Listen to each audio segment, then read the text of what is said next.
This is an ongoing celebration for all of the female creatives I know and love. I'm reaching out to you to uplift you, to support you, to embrace you. Today we rise, we touch the sky.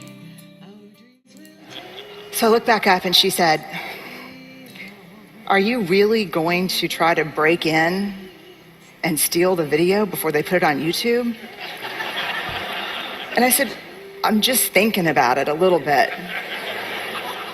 She said, "You're like the worst vulnerability role model ever."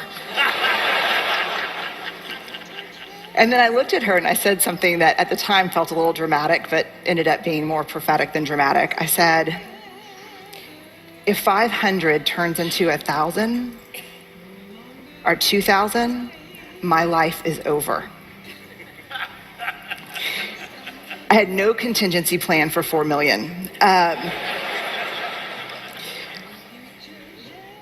And my life did end when that happened. And maybe the hardest part about my life ending is that I learned something hard about myself, and that was that as much as I would be frustrated about not being able to get my work out to the world, there was a part of me that was working very hard to engineer staying small, staying right under the radar.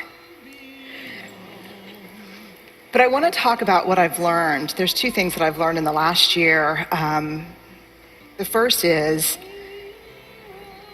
vulnerability is not weakness.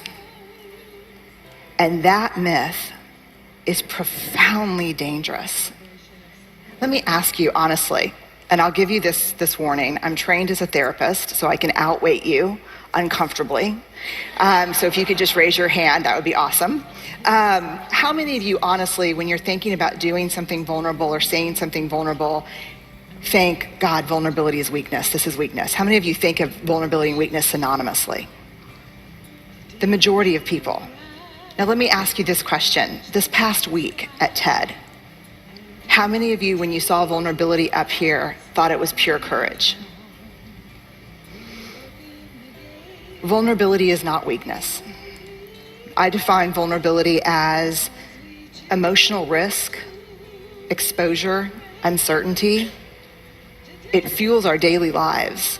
And I've come to the belief, this is my 12th year doing this research, that vulnerability is our most accurate measurement of courage. To be vulnerable, to let ourselves be seen, to be honest. One of the weird things that's happened is after the TED explosion, I got a lot of offers to speak all over the country. Everyone from schools and parent meetings to Fortune 500 companies. And so many of the calls went like this. Hey, Dr. Brown, we loved your TED Talk. We'd like you to come in and speak. We'd appreciate it if you wouldn't mention vulnerability or shame.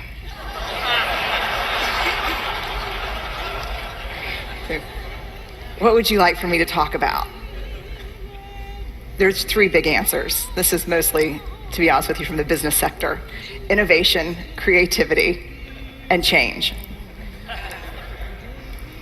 So let me go on the record and say, vulnerability is the birthplace of innovation, creativity, and change.